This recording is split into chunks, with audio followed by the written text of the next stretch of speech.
Item: SCP-1620. Code name: Reflection Infection. Object Class: Euclid.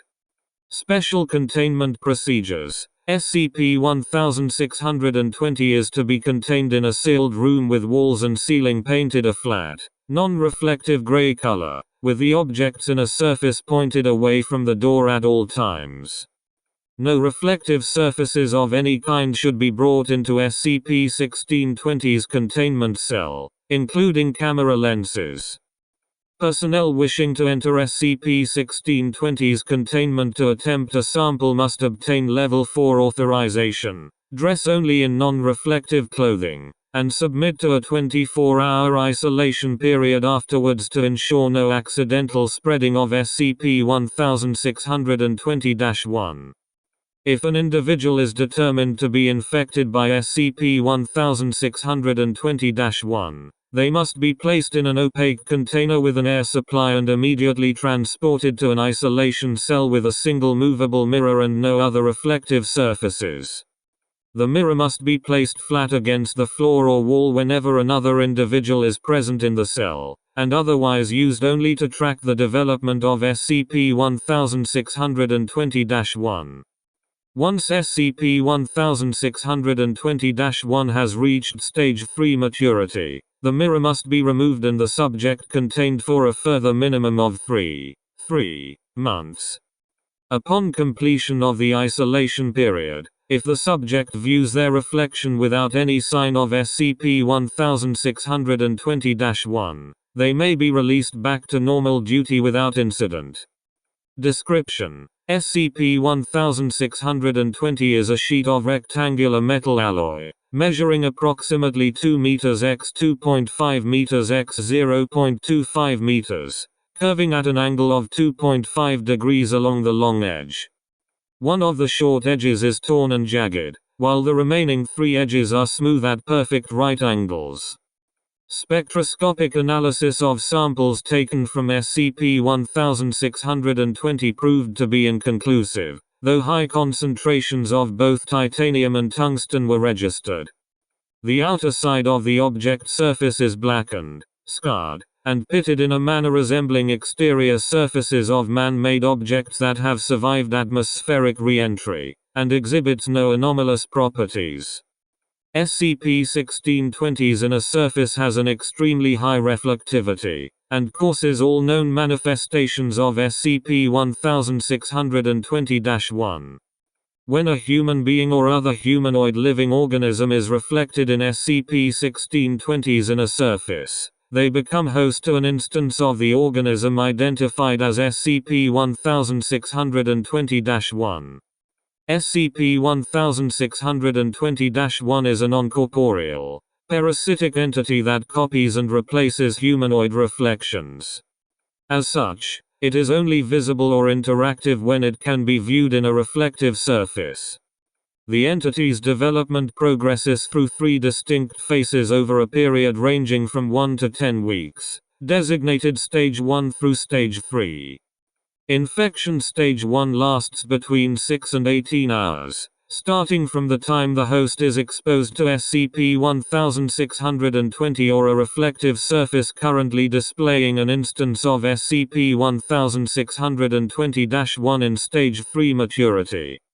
During Stage 1, the entity is visually identical to its host's actual reflection, and cannot be distinguished as abnormal by any individual other than its current host.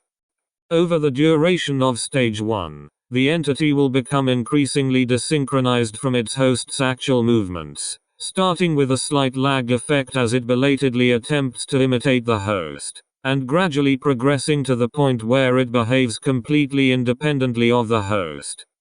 Infection Stage 2 lasts between 24 hours and 7 days, though the transition point between late Stage 1 and early Stage 2 is difficult to identify.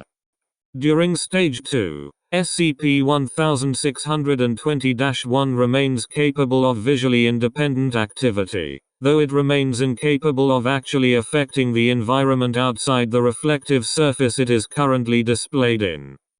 When in view of humanoid organisms other than its host, SCP-1620-1 will attempt to imitate an ordinary reflection, though the lag effect developed during Stage 1 remains. If apparently alone within its host's field of view, the entity exhibits a friendly and non-hostile demeanor, using body language to present a non-threatening attitude. When observed remotely and not in view of its host, however, SCP-1620-1 can be seen studying its host with anger or outright hostility, often accompanied by subtle or overtly threatening gestures. As Stage 2 progresses, the entity begins to diverge in visual appearance from its host as well, gaining or losing body mass, altering facial features, and changing overall body type. When SCP-1620-1's visual appearance has stabilized, it is considered to be in Stage 3. Infection Stage 3 lasts for an indeterminate time, currently not known to exceed 9 weeks. During Stage 3, SCP-1620-1 reflects as a vaguely recognizable and heavily distorted image of its host, varying by individual but adhering to certain commonalities. Based on conducted testing, the appearance of a Stage 3 entity is believed to be a facsimile of the host's own subconscious self-image, rather than their outward physical shape.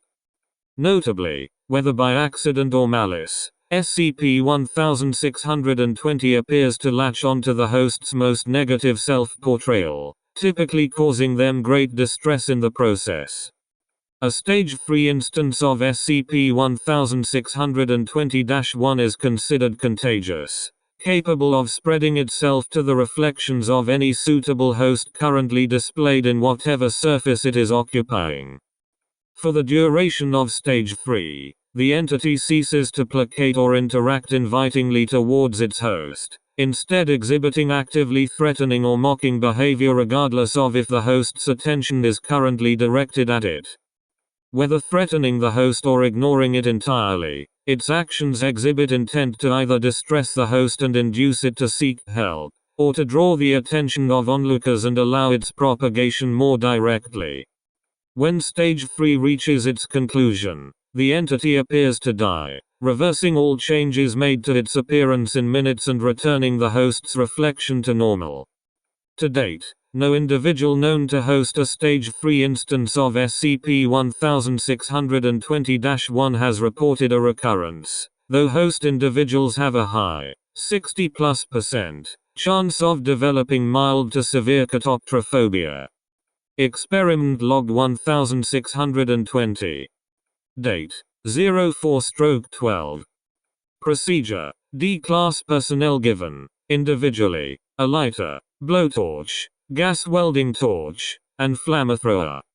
Each subject instructed to approach SCP-1620 and attempt to apply a scorch or burn mark to either surface. Details: all attempts to mark or damage SCP-1620 by means of heat met with failure. D-1620-4 refused to cease use of the flamethrower on command and was terminated. The resultant explosion also had no effect on SCP-1620.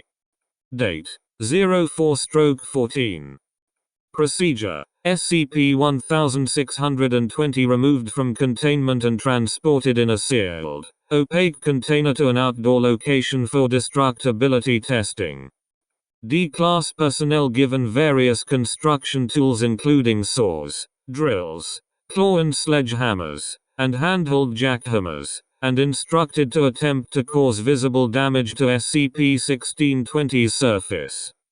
Details: all manner of handheld tools failed to scratch, dent, or mark either surface of SCP-1620.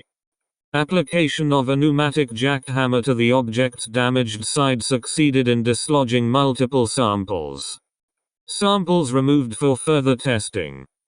Date: 04/18. Procedure: Subject D-1620-5 deliberately exposed to the object and allowed to develop to infection Stage 2, then instructed to interact with SCP-1620-1 and ask it questions. Details: SCP-1620-1 made no attempt to return interaction, instead smiling at D-1620-5, nodding pleasantly, giving small waves of welcome, and occasionally miming hugs in the air. When D-1620-5 was seen to be looking away from the mirror, SCP-1620-1's expression became flat and contemptuous, baring its teeth and reflexively clutching empty air in a strangling motion or drawing a finger across its throat. Date: 05/04. Procedure: live orangutan exposed to SCP-1620, placed in isolation and observed visually via remote camera within view of a mirror. Details: 14 hours after initial exposure, orangutan's reflection viewed to be acting independently of its host as normal for a Stage 2 entity. Orangutan seemed to exhibit great distress, behaving in a threatening manner towards its own reflection as it would another hostile orangutan. Date: 05/11. Procedure: live iguana, live bull mastiff, live tuna, live African grey parrot exposed individually and sequentially to SCP-1620, placed in isolation and observed visually via remote camera within view of a mirror. Details: all test animals and their reflections failed to exhibit anomalous behavior as far as 72 hours after exposure, at which point testing was aborted. Date: 05/16. Procedure: subject D-1620-6 exposed to SCP-1620, allowed to progress partway through infection stage 1, then instructed to approach a mirror and destroy it while SCP-1620-1 was exhibiting anomalous movement. Details: mirror shattered without resistance. SCP-1620-1 visibly unharmed when next seen in another reflective surface and showed no reaction to its host, though hostile and abusive gestures towards the host in Stage 2 increased greatly in frequency and forcefulness. Date: 05/18. Procedure: subject D-1620-7 exposed to SCP-1620, allowed to progress into infection stage 2, then placed in a room with 2 mirrors on opposite sides. Details: SCP-1620-1 exhibited standard anomalous behavior for a stage 2 maturity state, but all visible copies of SCP-1620-1 moved and acted in total unison and synchronization. Date: 05/23. Procedure: subjects D-1620-8 and D-1620-9 exposed to SCP-1620, allowed to progress into infection stage 3, then restrained together in a room with a single wall-to-wall mirror. Details: the subject's parasite entities, designated SCP-1620-1 and SCP-1620-1B respectively, responded to each other's presence with excessive hostility. Both entities abandoned any pretense at staying with their hosts, traveling across the room in the mirror and physically attacking each other. Upon the apparent victory of SCP-1620-1 involving its opponents, redacted, D-1620-9 went into immediate convulsions and died of an apparent brain hemorrhage. D-1620-8 suffered no visible physical injuries, but went into hysterics and repeated insistence that that wasn't him, he wasn't really like that, requiring sedation before removal.